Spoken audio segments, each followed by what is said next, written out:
Vamos a continuar con nuestra serie Cartas de un Padre. Es el tema número 8 de esta serie.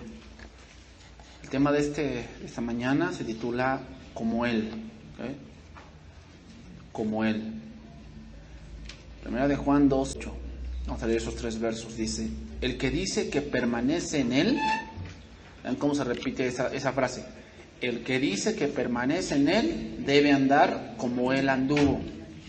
Hermanos, no os escribo un mandamiento nuevo, sino el mandamiento antiguo que habéis tenido desde el principio. Este mandamiento antiguo es la palabra que habéis oído desde el principio. Sin embargo, os escribo un mandamiento nuevo, que es verdadero en Él y en vosotros, porque las tinieblas van pasando y la luz verdadera ya alumbra. Bien, hermanos, en este tema vamos a ir viendo varios versos con respecto a cómo es andar como Cristo anduvo. Obviamente, andar como Cristo anduvo no se refiere a que si Cristo no tuvo casa, tú no tengas casa. No se refiere a eso. Tampoco se refiere a que dormía en los montes a veces. Él mismo lo dijo: las zorras tienen guaridas y las aves nidos, y el Hijo del Hombre a veces no tiene dónde recostar su cabeza. O sea, a veces él no tenía dónde dormir y dormía en el monte. No quiere decir eso, que tú vayas al monte y pues ahí duermas, ahí con los coyotes y todos esos animalitos por ahí. No se refiere a eso. Hablamos de la parte moral, ¿ok? Hablamos de la parte moral. Cuando hablamos de Dios y de verdades de Dios, toda verdad de Dios tiene, vamos a ponerlo así, 2 caras. ¿Ok? Por un lado, Dios es amor. Todos sabemos eso, ¿no? Dios es amor, el mundo lo predica, que no, que Dios es amor y es muy bueno. Pero por otro lado, Dios es justicia, y esa es la otra cara. O sea, esa es la otra parte que debemos de ver de Dios. Cuando vemos verdades solamente de un lado, lo que va a ocurrir es que tenemos un Dios a nuestra manera. ¿Ok? Eso va a ocurrir. Es decir, como el mundo piensa que Dios es amor, pues piensa que Dios no castiga. Y que Dios pues no va a hacer nada malo. Y que Dios no nos va a enviar al infierno al pecador. Ellos piensan eso porque tienen esa mitad de verdad. Pero falta la otra, que Dios es fuego consumidor. Entonces toda verdad tiene su parte A y su parte B. ¿Ok? Obviamente, entonces, alguien que tiene pecado en su vida se caracteriza por una cosa: el desorden. Y aquel que tiene una naturaleza caída, pues lógicamente se caracteriza por la práctica de un pecado. Está practicando un pecado, es decir, su vida se ve de continuo que hace algo que a Dios no le agrada. Entonces, su vida se caracteriza por andar en contra de la voluntad de Dios, haciendo su propia voluntad, haciendo el mal a su prójimo, aborreciendo y siendo aborrecido. Efesios 4:17 dice esto. Efesios 4:17 dice: esto pues digo y requiero en el Señor, que ya no andéis como los otros gentiles, que andan en la vanidad de su mente. Lo voy a leer en lenguaje actual, ese verso. 4:17 de Efesios. Ahora les pido, de parte del Señor Jesús, que ya no vivan como los que no conocen a Dios. Los de afuera, ¿no? Pues como si no conociesen a Dios. Dice ahí, pues ellos viven de acuerdo con sus tontas ideas. ¿Cómo viven? De acuerdo a sus tontas ideas. O sea, son gente que tiene sus rollos, pero que no van de acuerdo con la voluntad de Dios, sino simplemente se les ocurrió. Se me ocurrió vivir así y pienso que está bien. Piensas. Sigue diciendo el versículo 18. Son gente, estoy leyendo el lenguaje actual, son gente ignorante y terca. ¿Cómo es la gente? Así éramos, así éramos nosotros. ¿Cómo? No conocíamos a Dios, teníamos nuestras ideas tontas y nos entercábamos en nuestras ideas. No, es que yo pienso que no le hago mal a nadie. No, yo con lo que hago, bueno, sí, bajo, ¿no? Pero pero yo no le hago mal a nadie. Mira, tercos y ignorantes. Dice que no entienden nada y por eso no disfrutan de la vida que Dios da. ¿Perdón? No, ¿cómo crees? Yo sí disfruto de la vida. Por eso lo hago. ¿Por qué? No. La vida la vas a disfrutar, ¿sabes cuándo? Cuando vivas de acuerdo a la voluntad de Dios. A ver, si tú tuvieras un electrodoméstico, vamos a ponerlo así, un refrigerador, te compraste un refrigerador, de esos que hablan, ¿no? Que te dan hielos por aquí, le metes el vaso y hasta te da cerveza y toda la cosa. Bueno, te compraste uno de esos. ¿Y qué viene conjunto con ello? Es un instructivo. ¿Para qué es el instructivo? Utilizar. Ay, pero ¿quién no sabe utilizar un refri? Nada más lo abres, metes, cierras, ¿no? Ya.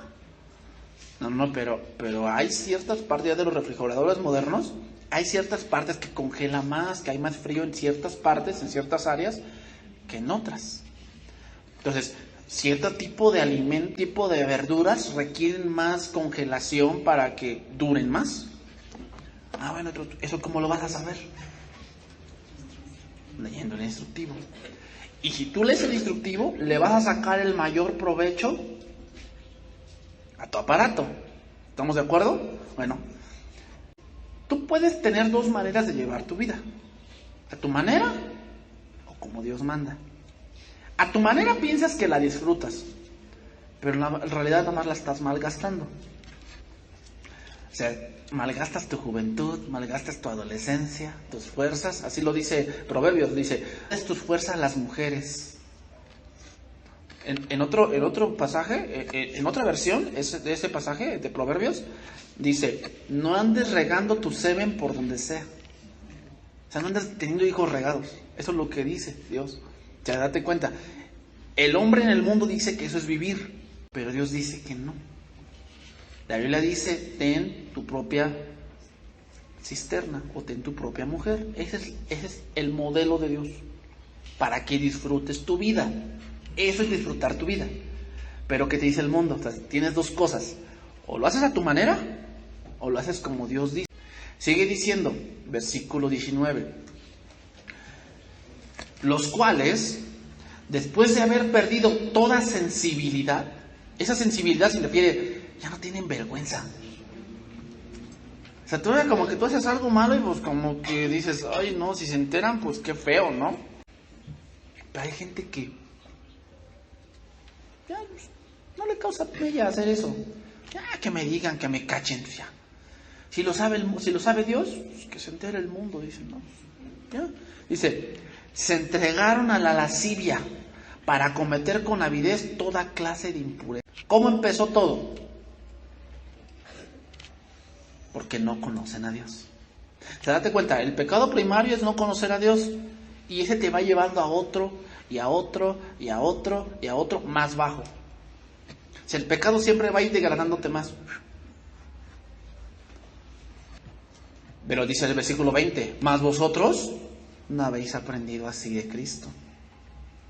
O sea, somos cristianos, Cristo no anduvo así. Obviamente. Entonces, en una parte que ya vimos muy puntualmente, y muchos aquí podemos decir que ya no andamos, que nosotros sí buscamos de Dios, que nosotros sí buscamos de la palabra de Dios, que mi vida ha ido mejorando poco a poco, ¿no? Que ya no hago lo que antes hacía. Ya no me enojo como antes, ya no envidio como antes, ya no celo a mi esposa o a mi esposo como antes, ¿no? Porque los celos son pecados, hermanos. No estoy diciendo que no cuides a tu esposa, que no cuides a tu esposo, pero hay mujeres y hombres que exageran, y eso es pecado. Eso es pecado. Los celos son pecados, hermanos, ¿eh? Porque aunque te digan, el que no te cela no te quiere, es pecado. Entonces, bueno, sí, eso está muy bien, pero la vida cristiana no es de momentos, ¿ok? Es de toda la vida. La fe cristiana y la fe en Cristo tiene que ver con andar el camino de Cristo. Entonces nosotros debemos vivir como Jesús vivió. Y ya te lo dije, no quiere decir que si Él no tenía casa, tú no tengas. No se refiere a eso. Obviamente refiere a eso. Aquí la palabra en primera de Juan 2:6 dice ahí, el que dice que permanece. Aquí hay dos palabras puntuales que debemos estudiar. Una es permanecer y la otra es andar. Esas dos palabras tenemos que estudiarlas para entender un poco ese verso. Aquí permanecer significa quedarse. Quedarse. Significa tener una relación.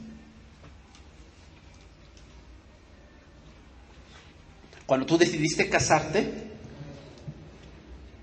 en ese momento, permanecer toda tu vida, ¿con quién? Pues con esa mujer o con ese hombre que tú elegiste. Oílo bien, que tú elegiste. No que, ay, Dios es bien malo, me dio un rinoceronte. No, ese tú lo elegiste. ¿Ok? Entonces, permanecer significa también esperar.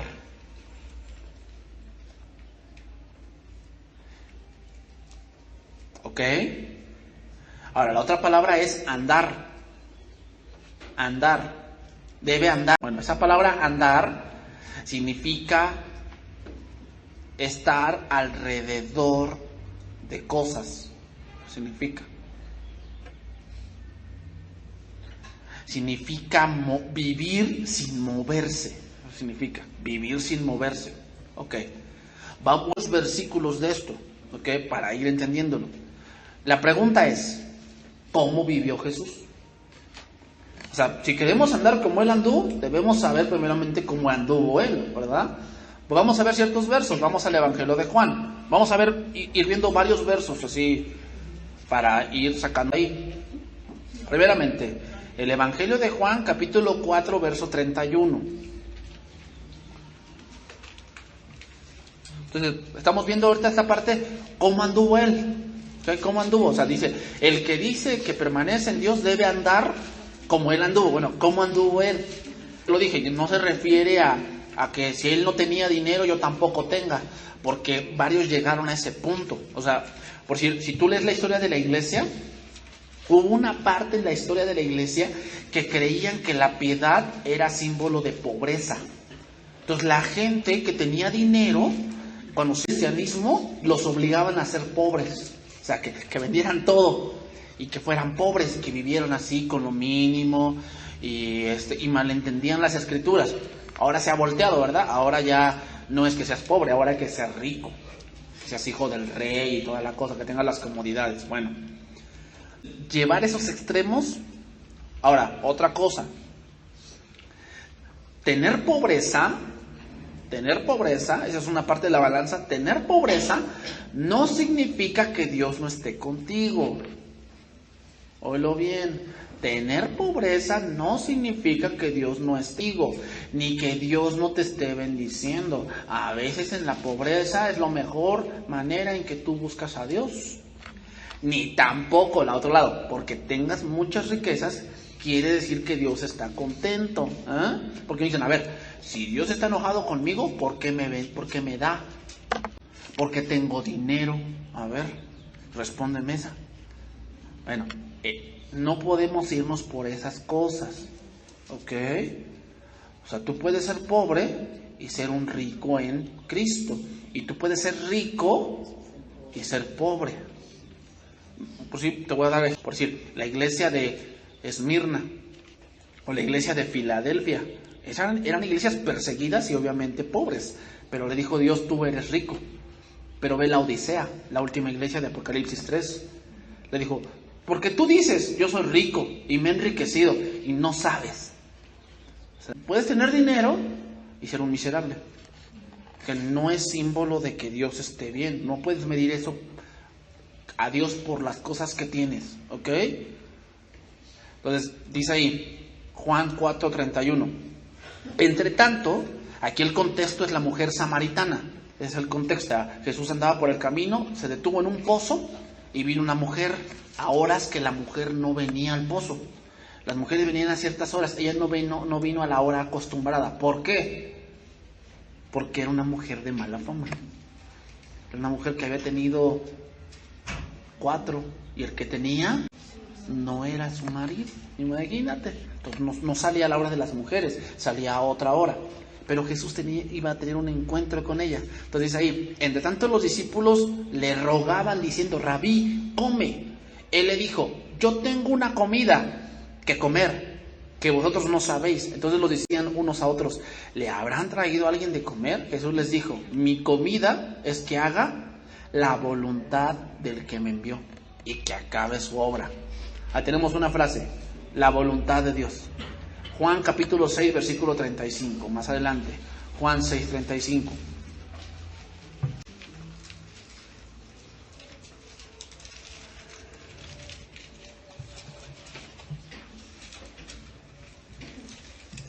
Dice ahí, yo soy el pan de vida. El que a mí viene nunca tendrá hambre, y el que en mí cree no tendrá sed jamás. Mas os he dicho esto, aunque habéis visto, no creéis. Todo lo que el Padre me da vendrá a mí, y el que a mí viene, no le echo fuera. Porque he descendido del cielo, no para hacer mi voluntad, otra vez esa frase, sino la voluntad del que me envió. Y esta es la voluntad del Padre que me envió, que me diere, no pierda yo nada, sino que lo resucite en el día postrero. Y esta es la voluntad del que me ha enviado, que todo aquel que ve al Hijo y cree en Él, tenga vida eterna, y yo le resucitaré en el día postrero. Otra vez esa frase, no vengo a hacer mi voluntad, sino voluntad del que me envió. Más atrásito, Juan 5:30, dice ahí, Juan 5:30, no puedo hacer yo nada por mí mismo, sino según oigo, así juzgo.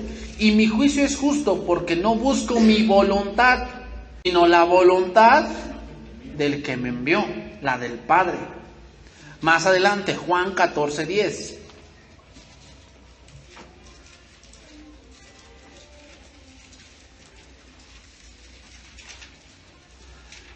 Juan 14:10 dice, ¿no crees que yo soy en el Padre en mí? Las palabras que yo os hablo, no las hablo por mi propia cuenta, sino que el Padre que mora en mí, Él hace las obras. Entonces, puntualizando, viendo todos, hay muchos más versos, pero esos 4 creo que puntualizan muy bien el punto. ¿Qué es andar como Él anduvo? Es hacer la voluntad de Dios. Eso es andar como Él anduvo. O sea, no tiene nada que ver con tu vestimenta, no tiene nada que ver con donde vives, si vives en Los Portales, si vives en San Benito, no importa eso. Eso no estamos hablando de eso. Estamos hablando de tu forma de vivir. De eso estamos hablando. Entonces, ¿cómo sé la voluntad de Dios? Ahora viene esa pregunta. Aunque es andar como Él anduvo, es andar en la voluntad de Dios. Bueno, ¿cómo es andar en la voluntad de Dios? La respuesta es estudiando la palabra. Voy a poner 2 ejemplos puntuales que dice la palabra de Dios. Mira, 1 Tesalonicenses 4:2 dice esto. Porque ya sabéis, 1 Tesalonicenses 4:2 y 3, porque ya sabéis qué instrucciones os dimos por el Señor Jesús. Pues la voluntad de Dios es vuestra santificación. ¿Cuál es la voluntad de Dios? Vuestra santificación. ¿Qué cosa es la santificación? Que te vayas apartando más y más y más del pecado. O sea, tu vida tiene que ir cambiando. O sea, cuando estás en Cristo, poco a poco vas cambiando, porque sabes que las amistades del mundo, pero eso es algo progresivo. No es de que aquí tú vengas y yo te diga, tienes que cambiar, de amistad, ya cámbiale, pero ya, no. Eso es algo que el Señor va a hacer progresivo. Pero esa es la voluntad de Dios. ¿Qué cosa es la voluntad de Dios entonces? Ahí está. Pues la voluntad de Dios es vuestra santificación. Dice ahí que os apartéis de fornicación. ¿Por qué dice eso? Porque en Tesalónica había templos paganos cuya adoración consistía en acostarte con prostitutas. Por eso dijo Pablo, esa es la santificación, que te apartes de justicia. Eso es la santificación. Entonces, ¿qué quiere decir? ¿Que ya no vaya a mi trabajo? No quiere decir eso. Tienes que ir a tu trabajo, tienes que trabajar. La Biblia dice que el que no trabaja, que no coma. Entonces, no quiere decir que no vayas a trabajar, tienes que ir, pero no te comportas como los de tu trabajo. Esa es otra cosa.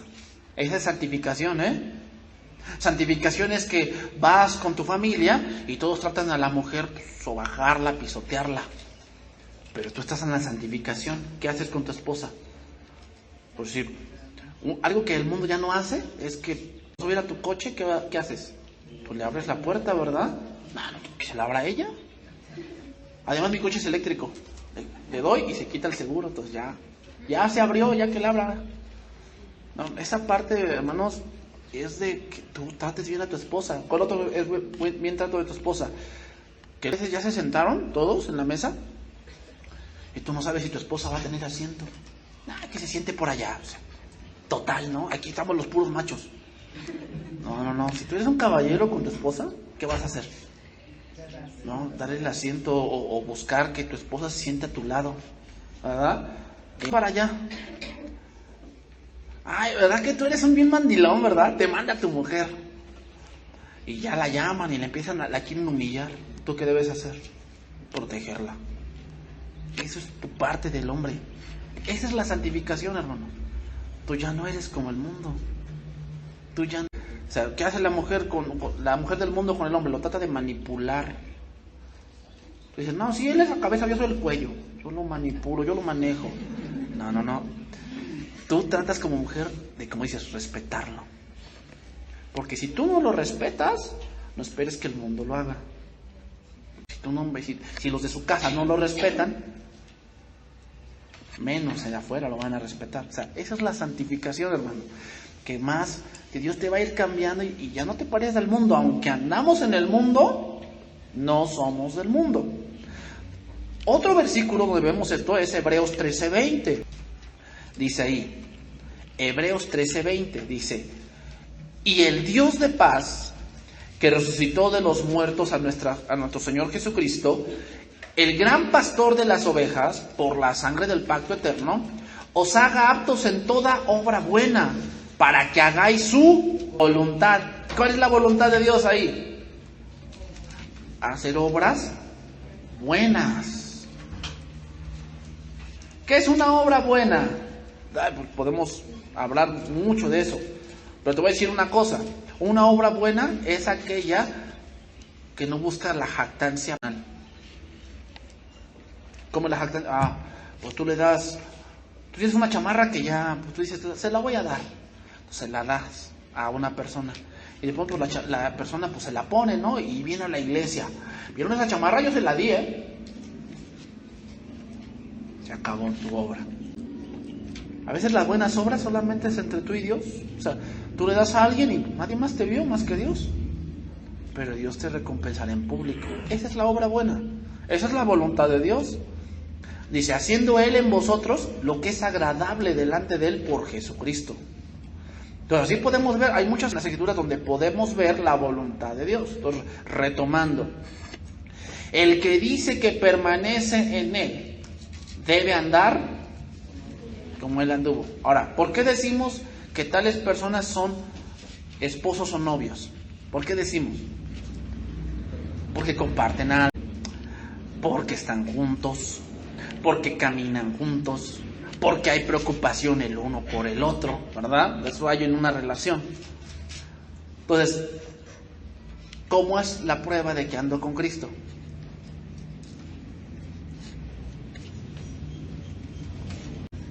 Porque ando con Él, porque me preocupo por sus cosas, porque me agrada estar con Él. Entonces, ¿qué pasa con alguien que pone pretextos para venir a la iglesia?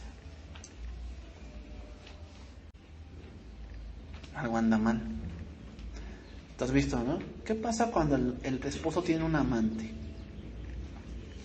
Tiene que dividir su tiempo. Entonces la esposa le dice, oye marido, oye mi amor, ¿vas a venir a comer? Pues, ay, ¿qué debe ver con la otra? No, sabes que tengo mucho trabajo. ¿Tiene mucho trabajo? Es que tiene que dividir su tiempo. Entonces no empieza a poner excusas. Cuando andas engañando a Cristo con otra cosa del mundo, ¿qué empieza a ver? Excusas. ¿Por qué no vienes? Tengo mucho trabajo. Como le dirías a tu esposa, ¿va? Si tienes mucho trabajo. ¿Por qué no vienes? Ay, es que me siento mal. ¿Te sientes mal?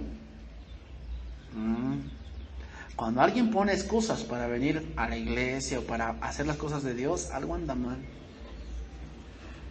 Algo anda mal. Si de verdad amamos a Cristo, tenemos una relación con Él, buscamos tener comunión con Él. ¿O no? Buscamos vernos con Él, buscamos estar con Él, porque somos sus amigos, somos la novia de Cristo. Ahora, pensando en otro punto, el daño que hace un cristiano que dice ser, pero que no anda como Cristo anduvo, es muy grave, ¿eh? Hace daño primeramente a él y a la iglesia. Cuando él perjura ser cristiano, pero no anda como Cristo andó. Santiago 2:14.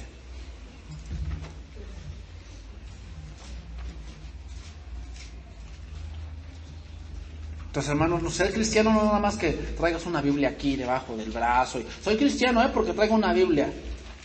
Es nada. Si dices ser, debes andar como el anduvo. Por si yo estaba apenas leyendo en el internet. Esa que sacaron ahí, eso es increíble, ¿no? Pero dijeron, los 10 evangelistas más ricos tienen mansiones de 20 millones de dólares, 21. Uno se compró una mansión apenas de 14. ¿Y sabes qué dijo? Que Dios le dijo que la comprara. Oh, Dios le dijo que la comprara. Y tenemos que tener una casa modesta, hermanos. Modesta. Pero ellos confunden esa parte con su ego. ¿Cuál fue el pecado que tiró a Satanás? El orgullo. El orgullo. ¿Qué es el orgullo? Poner tu voluntad antes que la de Dios. O sea, sí, Dios dice esto, pero yo voy a hacer esto. Aguas. Ese es el pecado de Satanás. Ese es el más terrible de todos los pecados. O sea, todos los pecados tienen consecuencias, pero ese tiró a Satanás, Y ese pecado tiró al hombre. Satanás primero quiso ser como Dios, pero después Satanás, ¿qué le dijo a la mujer? Si comes de ese fruto, ¿qué? Serás como Dios. Orgullo. Y seguimos en el mismo punto. Cuando tú antepones tu voluntad a la de Dios, Dios te dice esto, no, pero tú dices, no, ¿cómo? Sí, orgullo. Y te puedes caer, como Satanás. Dios te puede tirar por tu orgullito. Como aunque digas, es que el hambre me tira, pero el orgullo me levanta. Pues te vuelve a tirar Dios. Santiago 2:14 dice, hermanos míos, ¿de qué aprovechará si alguno dice que tiene fe y no tiene obras? ¿Podrá la fe salvarle? Traducción viviente dice, amados hermanos, ¿de qué le sirve a uno decir que tiene fe o que es cristiano si no lo demuestra? ¿De qué le sirve? Dice, ¿podrá esa clase de fe salvar a alguien? O sea, lo que quiere decir es, ¿esa fe será la fe salvadora? ¿Esa fe es de verdad cristiano? Dice ahí. Y si un hermano o una hermana están desnudos y tienen ese entendimiento de cada día, que son cosas primordiales, que tiene que comida y vestido, son cosas primordiales. Y si alguno de vosotros les dice, id en paz, o sea, lo ves, que tiene hambre, que no ha comido en 2 días, y tú tienes para darle, pero le dices nada más, Dios te bendiga, caliéntense y sáciense. Dais las cosas que son necesarias para el cuerpo, ¿de qué aprovecha? O sea, ¿de qué aprovecha que digas que eres cristiano cuando no actúas como tal? Cuando alguien afirma que tiene fe, eso puede ser una aprobación intelectual. Que tú preguntas allá afuera, ¿crees? Yo sí creo en Dios. Ah, ¿pero crees en Dios como tu único? Bueno, no, porque está el santo del amor, ¿no? Lo pones de cabeza y te da buena suerte. No, yo sí creo en Dios, pero por las dudas, yo cargo $1. No, yo sí creo en Dios, traigo mi pata de conejo. para la buena suerte. O sea, tener fe tal vez sí sea algo, una aprobación intelectual, el estar de acuerdo con una serie de enseñanzas cristianas. Pero la fe verdadera transforma la conducta y tus pensamientos. La fe verdadera transforma tu conducta y tus pensamientos. Esa es una fe verdadera. Así que si dices que eres cristiano y que tú sí conoces a Dios, pero nunca sacas a tu esposa ni por equivocación, lo dudo.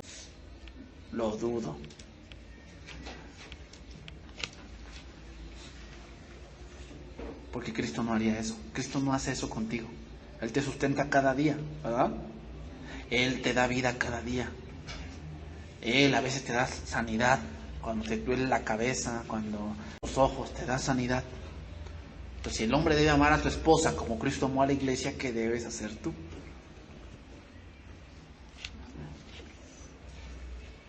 Tú debes andar como Él anduvo. Debemos andar como Él anduvo. Entonces es un gran reto, ¿verdad? Esa es la vida cristiana. O sea, la vida solamente es que, pues, me congrego, me aprendo un versiculito y tan hasta la otra semana. No. ¿Qué pasa en tu semana con Cristo? ¿Lo buscas? ¿Estás con Él? Continuamos. Primera de Juan 2:7. Hermanos, no os escribo mandamiento nuevo, sino el mandamiento antiguo que habéis tenido desde el principio. Este mandamiento antiguo es la palabra que habéis oído desde el principio. ¿Qué quiere decir esto? Bueno, Juan ahora se va a dedicar a las cosas externas. A partir de este verso 7 se va a dedicar a las cosas externas. Ya vimos lo interno. El que dice, ¿dónde lo dice? Pues aquí, sale de acá. Que si confesamos, ¿dónde empieza la confesión? En el corazón. Son cosas internas. Bueno, si tú de verdad has nacido de nuevo, ¿con qué se ve? Bueno, pues el mandamiento es amar. Ahora, ¿por qué Juan dice, no les escribo mandamiento nuevo? Es porque la parte del carácter cristiano es el amor. O sea, cuando tú crees en Cristo, empieza a ver esa clase de amor de tú quieres congregarte, que quieres ir a hacer comunión con tus hermanos, quieres escuchar la palabra de Dios. Hay un amor aquí. Aunque no dices, los amo hermanos, pero sientes ese compañerismo, sientes esa comunión. Eso es de un cristiano. Es algo natural de nuestra naturaleza. Mira, vamos a ver, Juan 17:12. Juan 17:12. Haz de cuenta que está diciendo Juan, el que dice que permanece en Dios debe andar anduvo. Y una de las cosas que debe mostrar aquel que anda como Cristo es el amor. Ahora, ¿cómo es el amor? ¿Cómo? Bueno, aquí vamos a ver varias frases. Dice ahí, Juan 17:12. Esta es la última oración del maestro en el huerto de Getsemaní. Dice, cuando estaba con ellos en el mundo, yo los guardaba. Esa es la muestra de amor, Yo los guardaba en tu nombre. A los que me diste, yo los guardé. Y ninguno perdió, sino el hijo de perdición, para que la escritura se cumpliese. Pero ahora voy a ti y hablo esto en el mundo para que tengan mi gozo cumplido en sí mismos. Yo les he dado. Esa es una muestra de amor. O sea, si tú amas a tu familia, ¿qué les vas a dar? ¿Los vas a guardar, no? ¿Los vas a cuidar? Esa es una muestra de amor.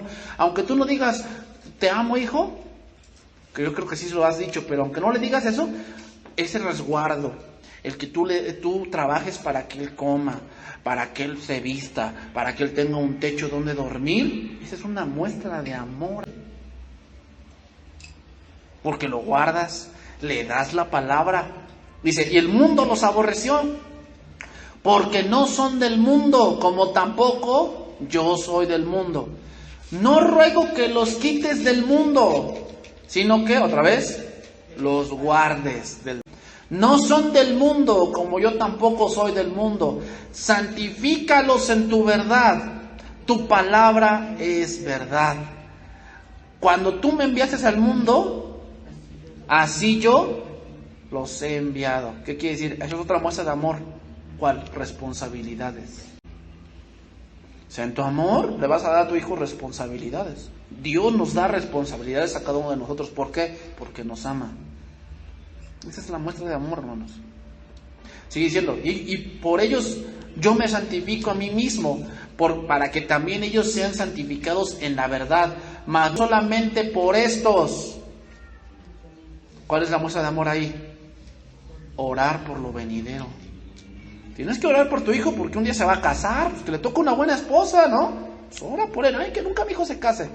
No, eso es que no lo amas. Si lo amas, ora por él. Tiene 2 años. Pues ya empieza a orar por él. Que Dios le prepare una buena esposa.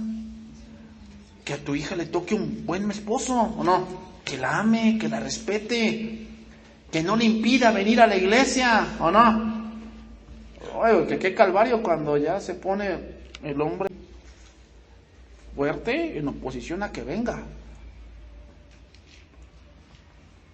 Ora por... Esa es la muestra de amor, hermanos. Esa es la muestra de amor. Juan 13, 12, más atrasito.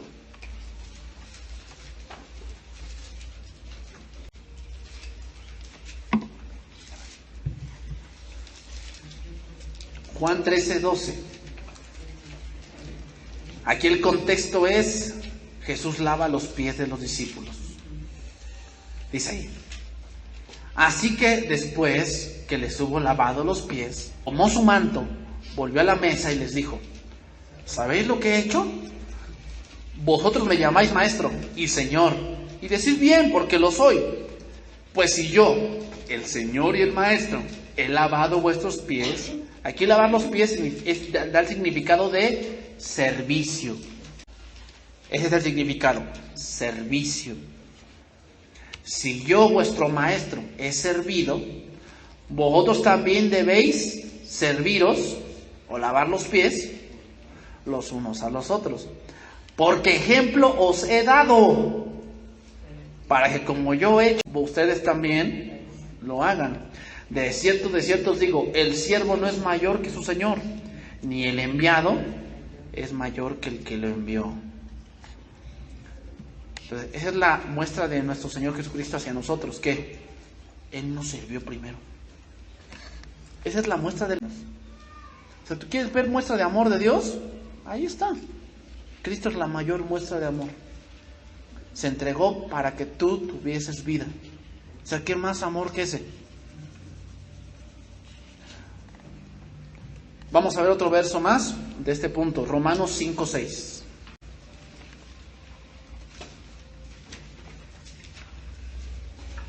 Porque nos vayamos por la parte final. Romanos 5:6 dice, porque Cristo, cuando aún éramos débiles, a su tiempo murió por los impíos. Ciertamente apenas alguno por un justo, con todo pudiera ser que alguno osara morir por el bueno, mas Dios muestra su amor para con nosotros, en que siendo aún pecadores, Cristo murió por nosotros. Es un verso puntual. El amar al hermano tiene que ver no con palabras, sino con acciones, con reacciones, con decisiones ante las cosas que se presentan en ciertos momentos y en que debemos decidir que vamos a dejar entrar en nuestro corazón. Sí, porque problemas entre nosotros los va a haber, no lo estoy negando, sí, porque somos personas y donde hay personas hay problemas. Pero si nos amamos, ¿qué dice la palabra de Dios? Perdonándonos. ¿El perdón de dónde viene? Del amor, del amor. Si el amor de Dios está en tu corazón, ¿qué vas a hacer? Por eso dice después, más adelante, primera de Juan 3, dice, el que no ama a su hermano es homicida. Y el que no ama a su hermano no ha conocido a Dios, porque Dios es amor. O sea, es algo lógico que un hijo de Dios que ha nacido de nuevo va a amar, aunque no lo digas. Aunque no lo digas de que, yo amo a mi hermano que está allá sentado. No, ¿sabes cómo yo te demuestro que te amo? Te doy la verdad. Te estoy dando la palabra como Cristo me la dio a mí. Si yo no te amara, te doy una mentira. Te digo, pues ahí dice, pero como que yo entiendo. O como, ven hermanos, hay iglesias que hacen esto. Abran su Biblia aquí, ya. La leen, para que no digan que no vimos la Biblia. Ahora sí, les voy a contar mi testimonio de cuando me fui a Jerusalén. Ese no ama a su iglesia, ese la aborrece. ¿Por qué? Porque no le da la palabra. Aquel que ama a la iglesia, ¿qué va a hacer? Darle la palabra de Jesús, porque así yo me aseguro que ustedes sean edificados. Y cuando venga la adversidad, ustedes no se van a caer. Esa es la muestra de amor que yo hago para con ustedes. Y no necesito decirles, los amo hermanos, O sea, vean que yo lo que me hagan. No hermanos, no, o sea...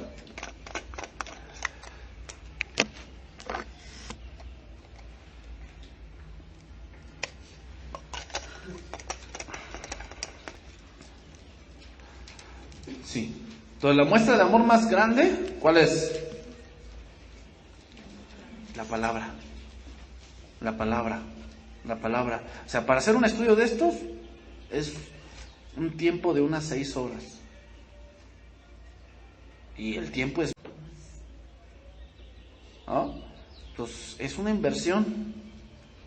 Pero ¿por qué lo haces? No por obligaciones, o sea, yo sé que Dios me puso, ese es mi trabajo, pero también el amor que tengo para con la iglesia de Cristo. No es mi iglesia, es de Cristo.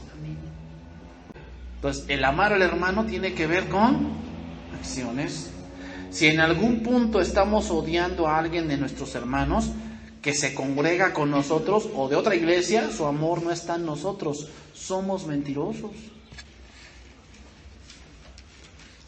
Entonces, vamos terminando. Primeras 8. Sin embargo, os escribo un mandamiento nuevo, que es verdadero en él y en vosotros, porque las tinieblas van pasando y la luz verdadera ya alumbra. Lenguaje actual de ese verso.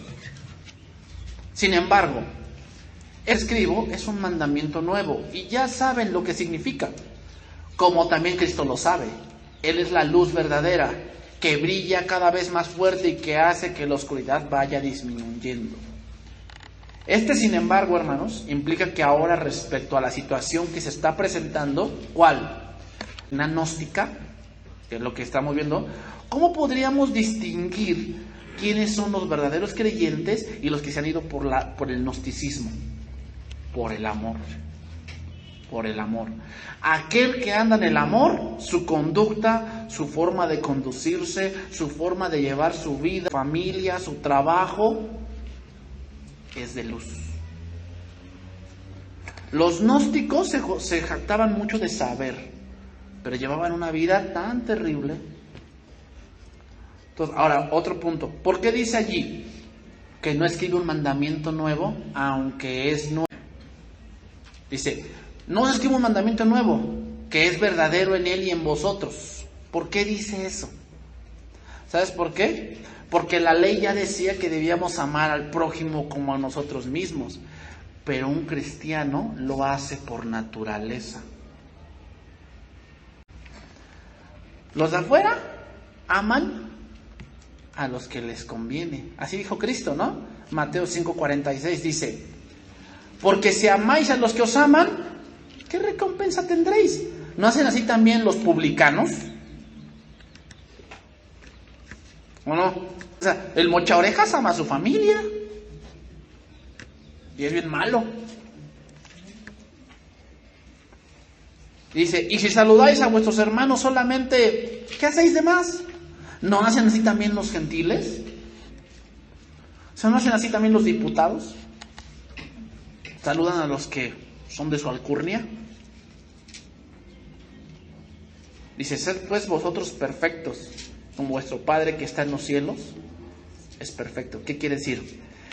Que ya un cristiano no solamente ora por los que le cae bien, sino también ora por los que saben que les cae gordo. O sea, ¿tú te das cuenta o no de la gente que tú nada más llegas y te empiezan a hacer caras?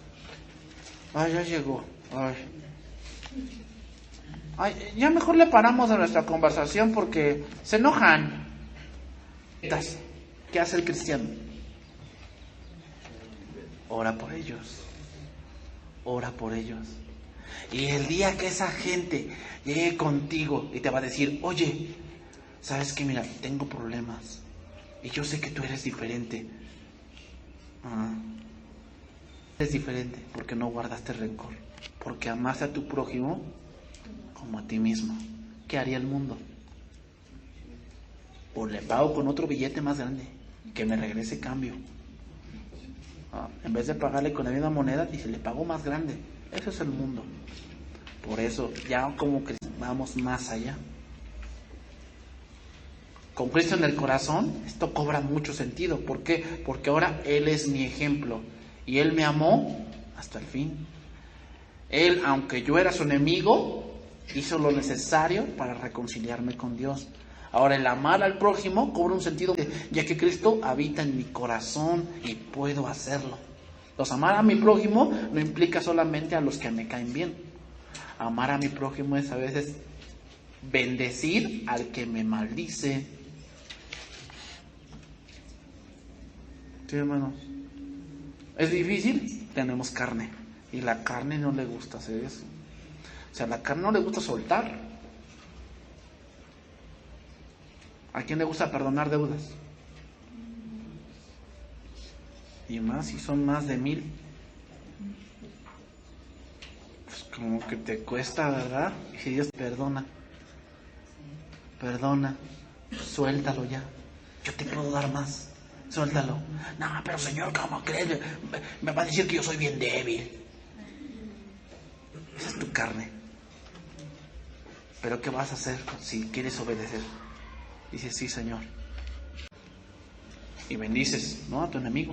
Lo bendices. Terminamos. Hechos capítulo 10. Hechos 10.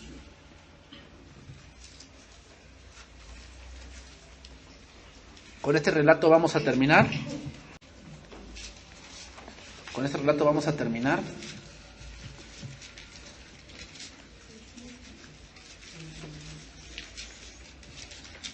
Aquí el contexto habla de Pedro,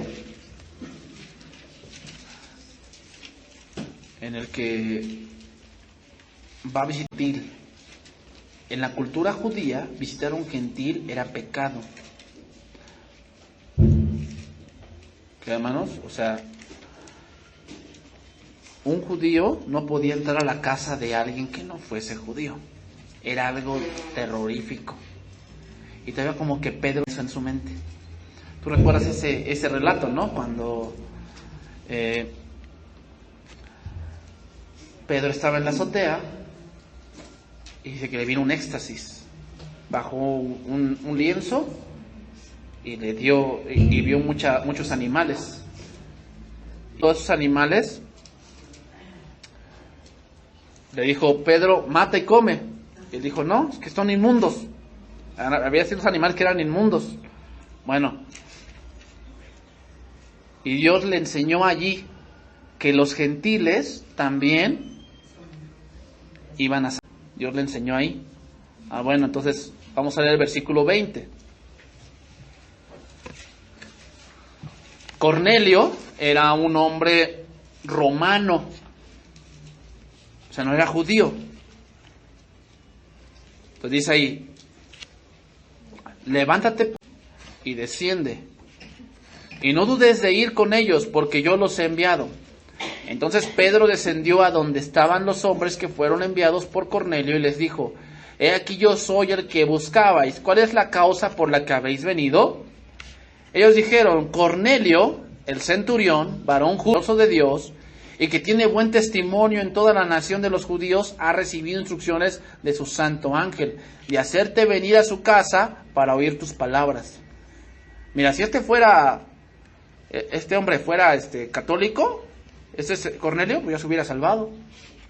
Era varón justo, temerosos de Dios y de buen testimonio. Pero ¿sabes qué? La salvación no es por obras. Así que pórtate lo más bueno que tú quieras. Si no tienes a Cristo, te vas a ir al infierno con todas tus buenas obras. Lo único que te puede dar salvación es Cristo. La fe no es por obras, es por fe. Entonces sigue diciendo. Entonces los hospedó y al día siguiente se fueron. Al otro día entraron en Cesarea y Cornelio los estaba esperando, habiendo convocado a sus parientes y amigos más íntimos. Cuando entró, salió Cornelio a recibirle y postrándose a sus pies adoró. Y si este fuese el Papa, ¿qué hubiera hecho Pedro? Pues lo hubiera dejado, que el Papa se deja besar el anillo y todas las cosas. Pero ve lo que dice ahí Pedro. Mas Pedro le levantó diciendo, levántate, pues yo mismo también soy hombre. Pues ¿qué pasó con esa doctrina del papado? Pues ¿no dicen que el Pedro fue el primer papa? Pues ahí está. O sea, Pedro no recibió adoración de ningún hombre. ¿Por qué hoy el papa la recibe? Porque es un falso. Por eso. Y hablando con él, entró y halló muchos que se habían reunido y les dijo, varones, ¿sabéis cuán abominable es para un varón judío juntarse o acercarse a un extranjero? Pero a mí me ha mostrado Dios que a ningún hombre común o inmundo. ¿Por qué? Porque debía amar a su prójimo como a sí mismo. Por lo cual, al ser llamado, vine sin replicar. Así que preguntó, ¿por qué causa me habéis hecho venir? Entonces Cornelio le dijo, hace 4 días ahora yo estaba en ayunas, y a la hora 9, mientras oraba en mi casa, vi que se puso delante de mí un varón con vestido resplandeciente. Y dijo Cornelio, tu oración ha sido oída, y tus limonas han sido recordadas delante de Dios. Envía pues a Jope y haz venir a Simón, el que tiene por sobrenombre Pedro, al cual mora en Simón, un curtidor junto al mar, y cuando llegue, él te hablará. Entonces, versículo 34. Entonces Pedro, abriendo la boca, dijo, en verdad comprendo que Dios no hace acepción de personas, sino que en toda nación se agrada del que teme y hace justicia. Dio mensaje a los hijos de Israel anunciando el evangelio de la paz por medio de Jesucristo, este Señor de todos. Entonces, les predicó. Y versículo 44. Mientras aún hablaba Pedro estas palabras, el Espíritu Santo cayó sobre todos los que oían el discurso. Eso se le llama el Pentecostés de los gentiles. En ese momento, Pentecostés solamente había sido para los judíos. Y se mostraron las lenguas como testimonio del Espíritu Santo. Las lenguas en ese momento, en Hechos 2, tuvieron el propósito de mostrarles que la promesa de Jesús había venido, pero estaban solamente judíos. Aquí en este punto, él le muestra a Pedro que los gentiles también iban a participar del regalo del Espíritu Santo. Por eso dice ahí, y a los fieles de la circuncisión que habían venido con Pedro se quedaron atónitos de que también sobre los gentiles se derramase el don del Espíritu Santo, que los oían hablar en lenguas y que magnificaban a Dios. ¿Para qué son las lenguas? Para magnificar a Dios, porque Dios quiere confirmar algo. Las lenguas jamás son para confusión. Por eso dice la Escritura, aquel que hable en lenguas debe haber un intérprete, si quiere hablarlo en voz alta. Y si no hay intérprete, que hable para sí mismo. Las lenguas son para edificación, no son para confusión. Entonces, por eso se hablaron aquí en lenguas, porque el propósito era dar a conocer que también el Espíritu Santo era para los gentiles. Entonces termino. El que dice que vive en Dios debe vivir como Jesús vivió. Mis queridos amigos, no les estoy escribiendo un mandamiento nuevo, sino el que han tenido desde el principio. Este mandamiento antiguo es el que ustedes ya han oído. Por otra parte, les estoy escribiendo este mandamiento nuevo que ha sido demostrado en la vida de Jesús y en la de ustedes, porque la oscuridad está llegando a su fin y ya brilla la verdadera luz. Entonces, andar como Él anduvo o vivir como vivió Cristo no significa escoger 12 discípulos, realizar grandes milagros y ser crucificado. No significa eso. Significa identificarnos con su muerte y vivir una vida conforme a la voluntad de Dios. Eso es vivir como Él anduvo. Vamos a orar, hermanos.